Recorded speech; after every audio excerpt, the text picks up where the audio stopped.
So we are running a little bit late, so I want to kind of swiftly move into the next sessions here. Sorry about that. I got out my screen here, but we are going to be moving into the second briefing. So it's going to be the knowledge-based services. We have GSA again with Helena Koch. We also have Federal Aviation Administration with Deborah Hemphill. And then we also have Naval Surface Warfare Center of Philadelphia with Anthony DePlacido. So everyone's in here. So we will get the GSA one in here.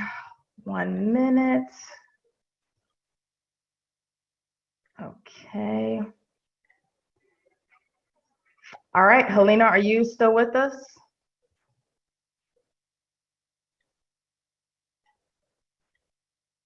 Let me see. Okay, you should be able to unmute. There you go. Okay, great. Thank you very much.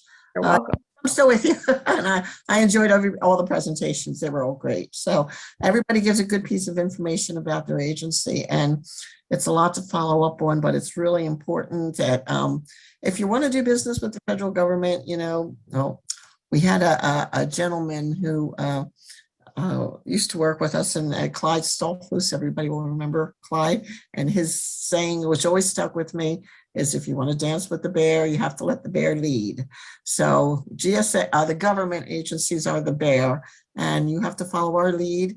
And we're trying to lay it out as easily as possible for you. We all, you've noticed, repeat certain databases, certain websites that we all use. So it's a new learning experience if you haven't done work with government agencies before, but it's certainly something that every small business, if you are willing to set some time aside on a weekly basis, can get, all small businesses can actually get the hang of it and can be very successful with government contracting.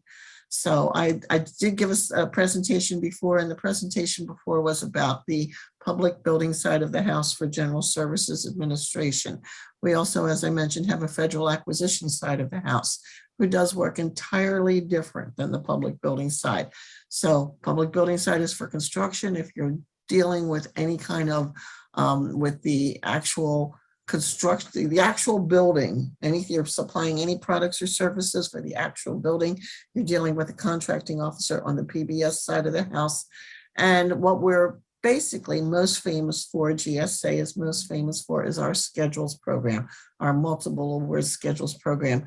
The Federal Acquisition Service is the home of the GSA schedules program. We do work entirely different than the PBS side of the house. So that's kind of why you have to learn about the agency before you contact them. All the agencies have their own information out there, and we certainly are eager to help you weed your way through the process. So this is information on the GSA FSS, Federal Supply Service schedules. Next slide, please. Again, the GSA OSDB overview, why I'm here. I work with the Office of Small and Disadvantaged Business Utilization. We are the advocate for the small businesses within the agency. We ensure that small businesses have an opportunity either as a prime or a sub in each procurement. And we manage the small business programs for the General Services Administration. Next slide, please. Again, here's how we're broken down. We have 11 actually regional offices. I work out of the Philadelphia office. The Mid-Atlantic region, we cover 6-state area: Pennsylvania, Delaware, Maryland, Virginia, West Virginia, Southern New Jersey. When it comes to the Federal Supply Service schedules, these are national schedules. There's one schedule. So everyone in the country is working on the same proposal package. So it's not as important to know the region as it is with the construction side of the house, because I would only be handling the construction in my region. But when it comes to the Federal Supply Service schedule program, we can answer questions for no matter where it is that you're located or you were interested in doing business. Next slide, please. what is a GSA schedule? What is it that I'm talking about? Everybody's saying, get on the GSA schedule. A few agencies have mentioned that they use the vendors that are on the GSA schedule. Well, the GSA schedule is a contract. The schedule contract, it's a long-term, indefinite delivery, indefinite quantity contract. What I mean by in that is that we establish contracts with vendors who are, as I mentioned before, our business partners, not our customers. The vendors are our business partners, and we establish long-term contracts when it comes to the federal supply schedule before the need arises. So you don't have to say, oh, an agency wants to buy a product or service. You can say, I want to sell my product. My product is, I sell chairs. I sell professional services. I sell any kind of materials. I would like to sell it to the government through the GSA schedule. So you're going to submit a proposal to sell that product or service to the federal government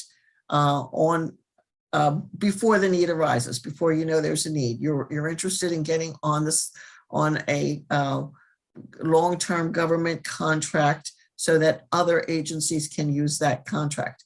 That is, as I said, entirely different than PBS. PBS, we have to wait till Congress gives us money. This is a contract that we establish before the need arises. We know that we are going to do contracting for commercial products, anything that can be purchased on the commercial market.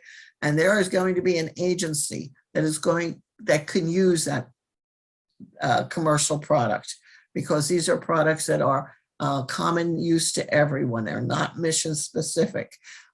Everyone uses computers. Everyone uses furniture. Everyone uses carpeting. Everyone uses all these items that are on a common use item for every agency. So you're saying, I would like to supply this product, which I supply on the commercial market already. Now I'm considering selling it to the government. This is the product, this is the price I sell it on the commercial market. This is the price I'm going to charge the federal government agencies. Once you complete this whole proposal package, you're going to submit it for review and hopefully for award of a contract. When you get that contract awarded and you are on the GSA schedule, you still have not made a sale. What we've done is we've pre-vetted your company. We vetted you so that we know that, yes, you can supply a particular product or service. Yes, your company pricing is fair and reasonable. Yes, you are able to do whatever it is you say you're going to do. And we're going to put you on our schedule of authorized vendors that we offer to all the government agencies. All government agencies are authorized to use our schedule vendors. We are not a mandatory source. We are an optional source for those agencies to use. So if the IRS decides that they would like to have all new computers and they don't want to do their own contracting for their own computers, they say, well, GSA, you're the contracting expert for the federal government. We'd like you to do this contract for us because we know you can get the best price and the best commercial deal for us. So they come to us and say, can you do this contracting for us? And we offer them all of our vendors who are on the GSA schedule, and they can choose which vendor they want to use, and they can place a purchase order against a contract that's already in place. So they're not going out for public bidding. They're not going out. They've made a decision. They need a product. They need a service. They are going to use a GSA schedule vendor. They're not going out for public bidding, because all they're going to do is make a selection and place a purchase order against a contract that's already in place, the GSA schedule contract. So that's what it means by these long-term contracts. As you can see, when an agency decides to do that, it provides them a fast, cost-effective procurement solution. They are getting a product or service from a company that has been pre-vetted by a government agency. We're guaranteeing that the prices are fair and reasonable. The prices are something that are cost effective, and they can just, as I said, place that purchase order. We're not mandatory. Government GSA schedule purchases are approximately 21% of overall federal procurement spending. If they choose to do their own contracting, they certainly have authority to do that. Nobody tells an agency how they have to spend their budget, but if they want to do their own contracting, they are able to. If they choose to use the GSA schedules, they certainly have authority to use the schedule also. So that's what the schedule is about. That's why you want to get on the schedule. So you are standing there at the ready with a contract in hand when an agency approaches you and says, I'd like to make a purchase. That's the beauty of the GSA schedule. But it's not all that easy. It requires commitment and it requires an effort on your part to be successful. Great success can be found through the GSA schedules, but it is a commitment of time and it is a commitment of effort for you to be on the GSA, be accepted to the GSA schedule, and to maintain your position on the GSA schedule. Next slide, please. If you've looked at the GSA schedules before, you want to take another look, because we've changed the way we're doing business. We're constantly in a process of hopefully improving the way we do business. What the GSA has done is in 2019, GSA launched a streamlined schedule solution, which is one solicitation. It created a single solicitation. So instead of having 26 different schedules for vendors to review and find out which one they need to apply to, we now have one solicitation, which encompasses everything that GSA includes on our schedule program. As a result of this, we've streamlined the terms and conditions, which hopefully make it easier for the vendors. We've reduced our numbers of special items that we have on the GSA schedule, and we have eliminated a lot of duplication. So now we've gone from 888 special item numbers down to 317 special item numbers, which makes it a whole lot easier for vendors to select what it is that they want to submit for a proposal to be placed on the GSA schedule. Next one, please. So now, instead of having 888 different special item numbers to choose from, we've reduced it and categorized it into 12 multiple award schedule categories. All of these multiple award schedule categories are included on the one schedule. So now if you, as a small business vendor, or any vendor actually, want to provide IT services and professional services, rather than filling out two separate solicitation packages, submitting two separate proposals, maintaining two separate contracts, you're going to be able to combine those services and submit one proposal package, deal with one contracting officer, one contracting acquisition center, and it makes it a whole lot easier for you to maintain your contract, and it truthfully makes it a lot easier for us also. The next slide, please. It's not always a good fit. It's a lot of work to be placed on a GSA schedule. It's a lot of work to be placed on the schedule, and it's a lot of work to maintain the schedule. So there's a lot of considerations that you need to take before you want to start filling out the proposal package. First of all, the proposal package is open for bidding on a continuous basis. It's on the sam.gov system. All you have to do is go in there and look for the GSA schedules solicitation package, and you will find it and you can review it. And it should be reviewed several times before you make a decision that you want to be part of this program. The prerequisite is that for any business, you must be in business for 2 years, and you must be able to provide 2 years of financial statements. Including those financial statements, you have to be able to provide evidence that you have sold $25,000 worth of product or service in each of those 2 previous years, 2 years that you are previous to the year that you are submitting your proposal package. So you must be in business for 2 years, and you must have sold $25,000 worth of product or service within those 2 years. You must be able to provide past performance.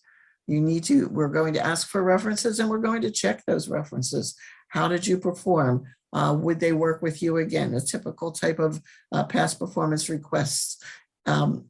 Past performance, that is government past performance, is always helpful, but it's not necessary. If you have never done work with the government before and you want to submit your proposal package to be placed on the GSA schedule, you need to be able to supply at least 3 references, a minimum of 3, a maximum of 6, we say, for who you have done work with in the past in the commercial sector.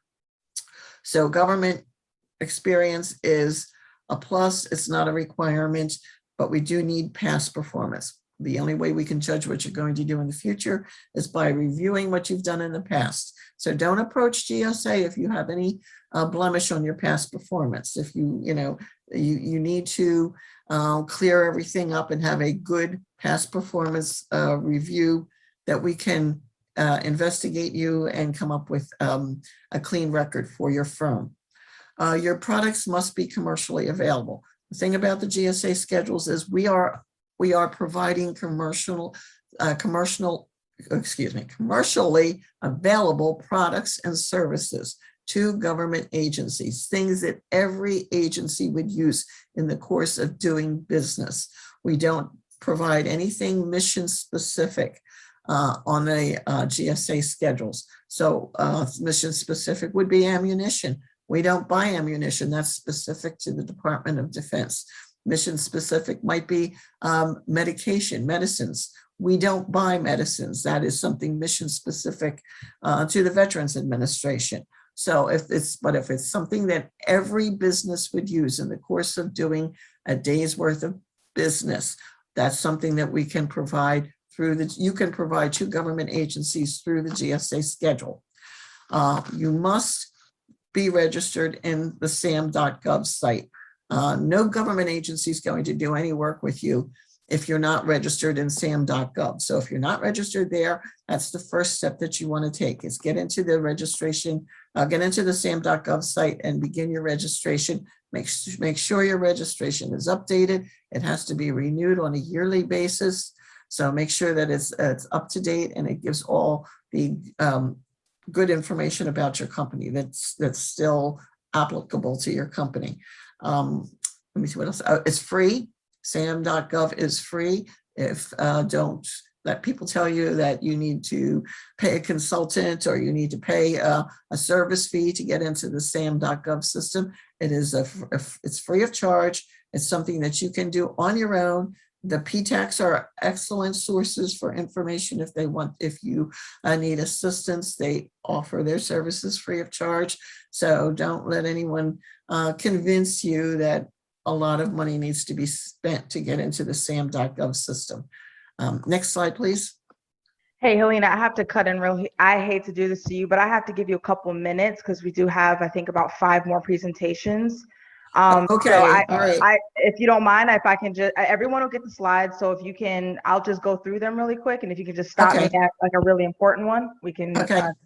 Okay. I think I've covered this. Obtaining a digital certificate. There is a charge on getting on the GSA schedule, which you are paying to obtain a digital certificate. Last I heard, the cost was $119. It's not paid to GSA. It's paid to it's paid for the service of getting a digital certificate. It's all covered in the solicitation package. Okay, next slide. You're going to have to take training to get on the GSA schedule. There's a pathways to success and a readiness assessment. That's all covered in the solicitation package again, and you're going to be directed through this process as you're reviewing the solicitation. Next slide. SAM.gov, government-wide contracting database. Everything's advertised in SAM.gov. Important website. Please review it. Please take all the training that's on the SAM.gov site. Okay, next slide. You want to find out if you're competitive. You don't want to go through all of this if you are not even competitive with the other people that are already on schedule. You can find out the information on the people who are already on schedule by going into our websites, eLibrary, GSA Advantage, and our Schedule Sales Plus. Next slide, please. The eLibrary is open to anybody can get in there. You can go on there and you can find out everything that you need to know about a GSA schedule vendor. You can put in your product line, put in furniture, and you're going to see everybody that's on that has a schedule contract, and you're going to see their pricing, and you're going to be able to review the terms and conditions of the sales. This is a transparent system. Everybody loves to go in here and find out what there is to find out about their competitors or about the products that we buy, the pricing that we pay. Just remember, when you're on GSA schedule, your information's on here too. So everything that you put on your schedule about your company, that yes, you are women-owned, yes, you are service-disabled veteran-owned, all of that is going to be there for public perusal, and it needs to be just verifiable. Next slide, please. GSA Advantage is another website it's open continuously. You can go on there, it's open for public perusal. You can see what it is that we're buying, what the prices are that we're paying.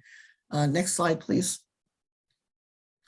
So this is the process. Actually, you're going to go to the GSA roadmap and take the training. You're going to, it shows you how to assemble your offer and to finalize your offer so that you are actually receive a GSA contract number, and you can market yourself to government agencies utilizing the contract that's already in place, and they can place purchase orders against your contract.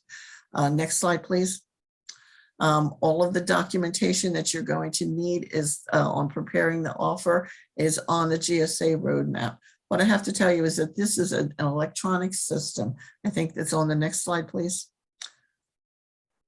Oh yeah, this is an electronic system, and there's very little opportunity to speak to a contracting officer as you go through the system. We put all the training on the website. You're going to get into the electronic help center. It's going to walk you through how to register, how to prepare your offer, how to submit a modification.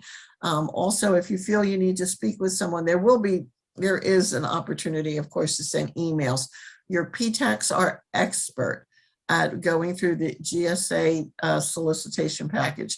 If you need assistance, the PTACs are always available. You should contact them and let them know that you're having a problem. There's very few problems, I think, that you can submit that they haven't seen before and they haven't been able to work through. If not, they can get in touch with us. You can get in touch with us. But actually, the PTACs are your first source of information when it comes to submitting a proposal package. Next slide, please. How do we evaluate a multiple awards schedule offer?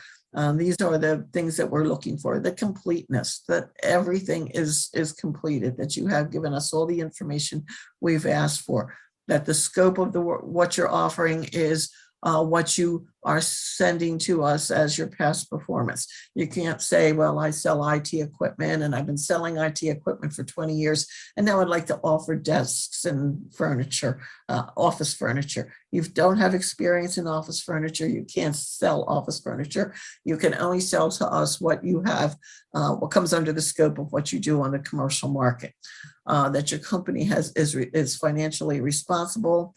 If you're a large business, that you are willing to subcontract out, because no large business gets a contract with us unless they submit a subcontracting plan. But the proposed pricing and price related terms and conditions are going to be reviewed. We're going to follow you, see what your commercial pricing is, and that you are giving us something that is comparable to your commercial market pricing. Next slide, please. Okay, fact finding. This is for the contract formation. This is actually the stages that you're going to go through. You're going to, once you submit your proposal package to a contracting officer, The contracting officer will go through fact finding and clarifications and get in touch with you. You're going to get a message that says, Mary Smith is the contracting officer that is reviewing your proposal package. Please look for information from her. She most likely, just everyone that submits a proposal package is going to get contacted by a contracting officer saying, what did you mean by what's on page 6? What did you mean by, can you clarify what you submitted on page 10? So fact finding and clarifications is the first step. After that, we're going to negotiate the prices with you. We're going to negotiate all kinds, the terms and conditions of the contract, what it is that we are getting your best offer. After that, we're going to request your final proposal revisions, which include everything from the fact finding and the negotiations into your submittal, your new submittal, your final submittal. And after we review the final submittal, they will have a decision of award. Yes, you will get on the GSA schedule, or no, we can't accept your proposal package. Next slide, please. Our learning resources, we do have the vendor toolbox, our roadmap, our GSA schedules, website, training events, and we do have several learning resources that you can use to get through the proposal package. Also, as I mentioned, next slide, please. Oh, I'm sorry. The subcontracting opportunities. If you're not ready for GSA schedules, there's always an opportunity for subcontracting. So going to the subcontracting directory, the subcontracting directory lists a contact person in each large company that is responsible for their subcontract that they submit to GSA. And you can contact them directly and let them know that you are interested in subcontracting opportunities with that company. Next, please. And this is what I do want to acknowledge all the help and assistance that is given to GSA by the Procurement Technical Assistance Centers. They know just as much about GSA schedule contracts as we do. They offer their services free of charge. They do an excellent job. The Small Business Administration definitely gives you all the information you need about certifications, about government contracting. They have classes online that you can take that will help clear things up. The Minority Business Development Agency works with the vendors one-on-one. And doing business with GSA, of course, you can get in touch with the small business officer for clarifications or for questions. You can, and we also do advertise our events when we hold our own GSA training events. Next slide. And my name again is Helena Koch. My email address, helena.koch@gsa.gov. Send me an email at any time. Just say, I didn't quite catch what you said. Just let me, and I will get back to you and we can have a discussion. I appreciate everybody listening. I appreciate, I hope I did this fast enough. But just please don't hesitate to get in touch with me at any time. And thank you very much. Thank you so much, Helena. We did have one question, but I'm going to send it to you privately. So if you can just message me back privately and I can respond to the person. All right, that's great. All right. Awesome. So next up, we have the Federal Aviation Administration with Deborah Hemphill. Deborah, are you able to unmute? I am able to unmute. Awesome, awesome. Yes, I can hear you. Perfect. So let me get you set up here and you can actually just get started and I'll catch up. Okay, well, I'll keep it short. I know we're time constrained. My name is Deborah Hemphill. I'm a small business advocate at the William J's Technical Center for the Federal Aviation Administration. Our mission for the FAA is to provide the safest, most efficient aerospace system in the world. Next slide. We are, from an acquisition perspective, we're separated into 3 service areas: Eastern, Central, and Western service area. From a buying side, you'll also see us procure support services. In addition to the 3 service areas, you'll also see 2 centers and Washington headquarters. The 2 centers are the William J's Technical Center here in Atlantic City, New Jersey, located within the Eastern region. You'll see the Mike Monroney Aeronautical Center located within Central region in Oklahoma City, and Washington headquarters in headquarters. Next slide. Something else I wanted to mention, if I wasn't able to, if you wanted to meet with me and you were not able to get on the schedule, because I know we're time constrained, you can feel free to email me and we could set up a corporate capability briefing or talk a little bit more about our agency and our buying practices if you'd like, by just emailing me, and we could set it up that way. I didn't want anyone to feel, if you weren't able to get on my schedule, that I'm not available for the rest of this week, next week, or at your convenience. So some things I wanted to mention that are a little bit different from the rest of the federal government, because we buy differently in that we are not a FAR-based agency. We have our own acquisition management system. Based from 1997, we had acquisition reforms. So since then, we've sort of done things a little bit differently. Lately, I think I'd say we're probably leaning more toward following the intent of the FAR with some of the programs and AMS changes that we've recently been implementing. Next slide. We are exempt from the Small Business Act, and we're not a FAR-based agency. We did, just within the past 6 months, our AMS has been changing a lot. So we recently introduced the Hub Zone program, which our agency historically had not had. We also have the Women-Owned Small Business Program, as well as the Economically Disadvantaged Women-Owned Small Business Program.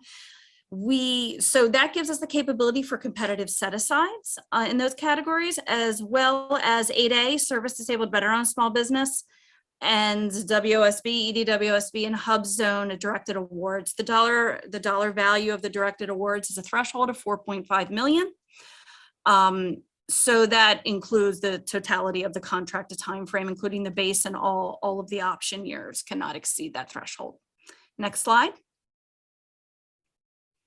We buy, so I'm here, I work at the William J's Technical Center, and I'm going to talk a little bit more about that in the slides that are upcoming. But as an agency, we do buy construction services, supplies, IT, R&D. Next slide.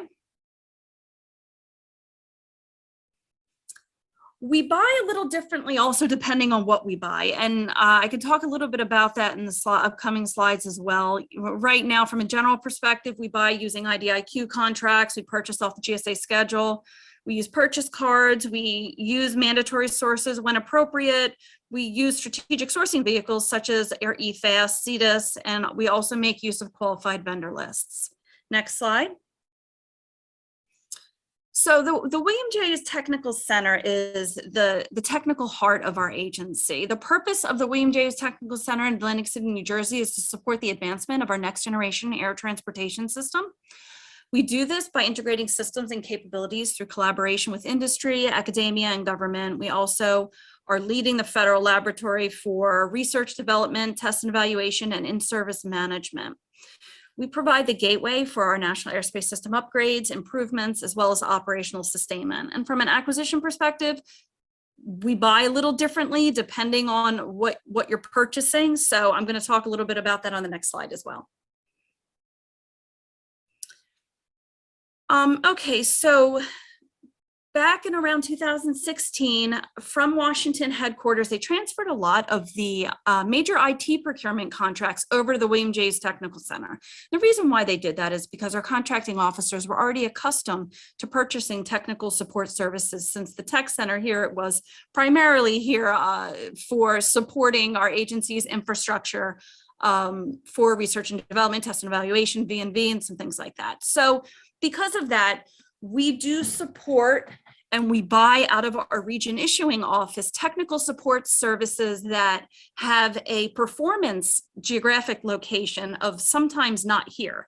So sometimes you'll see a geographic preference for a procurement that's Oklahoma City and Washington headquarters, and some here in New Jersey, but we're purchasing out of here in New Jersey. I try to bring that up and talk to people a little bit about that, because when you're looking on SAM and you set up searches, you don't want to exclude the geographic region of New Jersey, just because it's a little complicated, and what we buy here, you may be missing some of the large nationwide geographically dispersed type technical support contracts.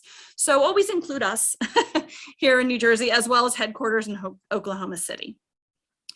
So I included here our IT industry liaison point of contact information. Kenyon Elliott is the individual who is the industry liaison for the IT organization. And he sits over at the Mike Monroney Aeronautical Center in Oklahoma City. So some of you can go to the next slide and I'll talk about it there. So some of the things that you'll be able to see from our website, I manage our agency's website as well. And we sort of tried to revamp our procurement forecast a little bit this year to try to make it more useful to industry. So we added some fields that for each line item that we felt that would help you from a tracking perspective.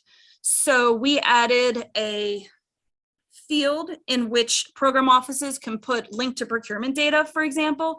Some procurements will have a market survey come out a year later, you'll see a draft SIR, and there's, sometimes a time perspective to some of the larger acquisitions. So because of that, we wanted to give the program office a space to include some sam.gov links in the event a program page exists and the SIR's already been released. So we also included incumbent contract data, for example, in our procurement forecast. So you'll be able to see if that information, if that data is available, if that specific line item does have a previous acquisition strategy, you'll be able to see that in the incumbent procurement data for that line item as well. So you'll be able to see if it was previously procured through the 8A program, who that prime contractor was when it was awarded, and some information like that. We're also trying to get some contract numbers on there as well.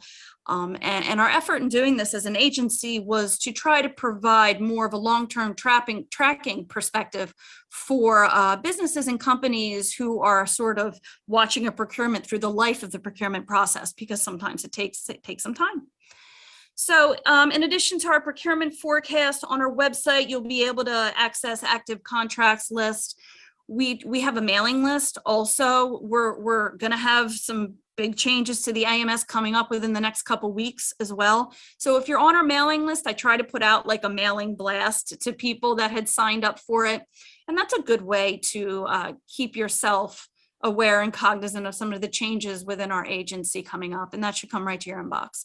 In addition to that, I try to put up some news articles as well whenever we have like a new program that's been implemented within our agency. In addition to that, you'll want to go to sam.gov. I know a lot of speakers already spoke about that, so I'm going to skip right over.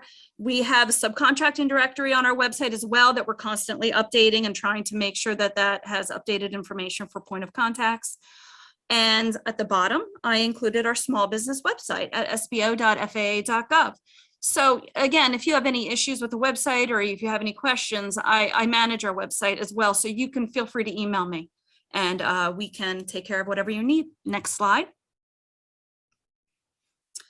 Okay, and this is something some of the other speakers have spoken a little bit about as well, but one thing that we do, which is consistent amongst the federal government for acquisitions, is we do ask that people respond to market surveys.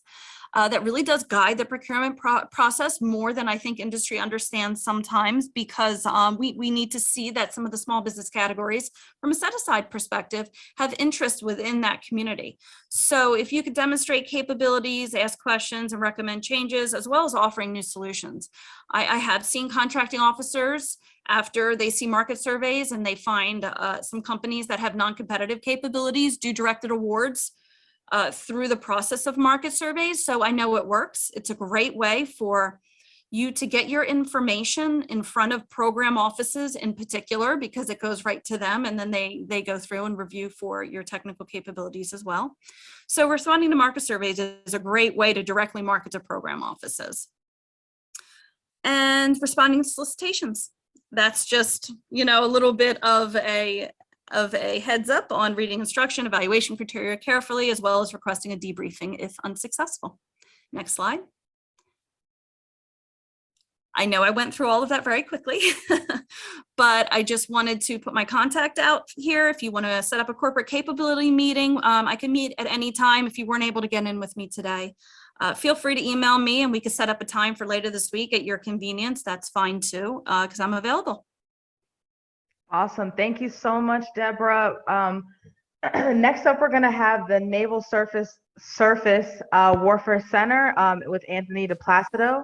So I'm going to go ahead and get his presentation up here in just one moment here. If I can see everything.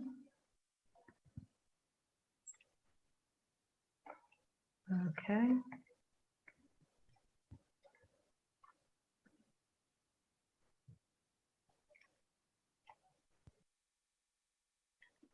Anthony, oh yes, I see that you're unmuted. Feel free to Yes, can you start hear and me? yes, I can hear you. Feel free to Okay, start and perfect. I'll get us together. Okay, hello everyone. My name is Anthony DePlacido. I'm a procurement analyst for the Naval Surface Warfare Center, Philadelphia Division. And I'll be just briefly go over just a little bit about our agency and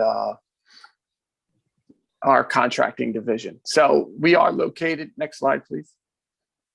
So we are located at the Philadelphia Naval Yard. Excuse me. It's gone over just a massive overhaul over the last 20 years. It's a pretty good place to work. It's really come up. There's some major tenants that include Urban Outfitters, GlaxoSmithKline, Penn State University is located there, Jefferson University Hospital, and it's still being built up. There's even more area of expansion forthcoming. Next slide. All right, so more specific to our agency and what we do is we provide research and development, acquisition support, engineering, systems integration, cybersecurity, logistics, and life cycle savings for surface and undersea vehicles. So basically what that all boils down to is that we do our best to deliver innovative, reliable, and affordable solutions for the warfighter. Next slide. All right, so this is how we are constructed in our organization. So we have various different departments under NSW CPD, from machinery programs and platforms to propulsion, power, and auxiliary machinery. We have an engineering department, technology, contracts department, corporate operations, and talent management. So all of that falls under our current organization. Next slide. All right. So this is really how we spend our money. As you can see, from FY16 through FY21, we've increased our obligations each year. For FY21, we finished with $793 billion. I'm sorry, $1 million. And we have about projected to do the same for FY22. We also have 1,498 active contracts that we manage currently. 80% of that is services. Next slide. And then you can kind of see here how we break that down. The majority of it is services that are other than research and development. And then we have a portion that also goes towards supplies. And those supplies really go to helping the mission. And that's upticked a little over the last couple of years. Next slide. Okay. So this is the top 15 contractors that work with us. The ones that are highlighted in the orange color, you can see there are small businesses. You know, when you have some time, you can look, and when you see those codes inside, those are NAICS codes. So basically, it's where the services fall and what type of service. You'll see the same ones over and over again. A lot of it falls into engineering type work that we provide to the Navy. Next slide. I know this slide, other presentations have gone over this as well, but we do use sam.gov to post our announcements, our solicitations, award notices, and anything upcoming that we have. So if we have for example, we have something that's coming up, we'll post a request for information. It's an opportunity for you to provide a capability statement. And what happens is that'll get reviewed by the contracting officer as well as our small business office to see what we can potentially set aside for small businesses. And certain dollar values, we'll put just synopsises or solicitations. That's your opportunity to go in and provide a proposal. We keep those open for 30 days. We also have multiple award contracts that we administer and manage. We post those out there for 30 days unless we have some specific exemption. And we also, as the Navy, use Seaport as a contracting vehicle as well. It's very similar to SAM.gov, where announcements will be posted in there, and all the Seaport awardees can go in and bid, whether they are small or large business. We can set them aside in there as well. We do like to do industry days, especially if we have anything coming up for a future requirement that is complex in nature. We just recently had an industry day, I believe, last week, again, where we just kind of go over what it is that we may be looking for in the future. Next slide. Something that we've done, which has been a little bit out of the box, is called Other Transactional Authority. We understand that it's not always easy to contract with the government. So this is really used for those businesses out there that are a non-traditional contractor, or a non-traditional or traditional contractor that's partnering with non-traditional contractors to provide a service for us. Right now, we're using this to carry out prototype projects that are directly relevant to enhancing our mission. Next slide. So one that we had just awarded, the areas that it covered, you can see here anywhere from data transformation to cybersecurity to research and development. This, what we call for short an OTA, is covering all these technological areas. Next slide. Okay, now if you want to learn a little bit more about it, I did provide a link here where you can go in to register for the event. It's upcoming on November 2nd and 3rd at Penn State's campus at the Philadelphia Naval Yard. You can register for it, and you can also, if you're interested in becoming a member of it, please go to the link provided, and the PowerPoint slide will be provided to you to look for more information on that. Next slide.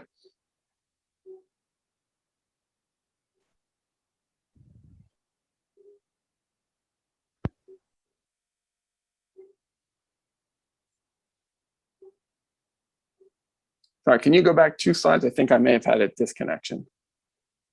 Is this one correct? Yes, that's it. Okay. Thank you. Mm-hmm. Okay. So for our breakout sessions, our acquisition manager for Department 10, her name is Rayanne. She's going to be doing the meetings this afternoon. So I just want to share just a few slides on what Department 10 offers. So Department 10 is the corporate operations division of NSWCPD. And their mission is to operate effectively and cost efficiently as a Navy center for hull, mechanical, and electrical machinery systems. And they provide strategic business operations to us, including IT, facilities infrastructure, security, human resources, corporate business, and property management. Next slide. Okay, and these are just the various departments within Department 10. So as you can see, we have talent management divisions, security, IT, data analytics, communication, and within there, you can look and see if anything that would fit for you and some of the things that are offered under each department, such as recruitment, facilities management, and all the other different areas that are covered within there. Next slide.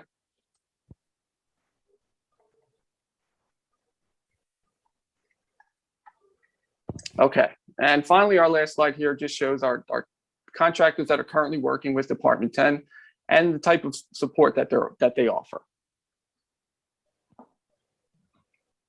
All right, thank you so much, Anthony.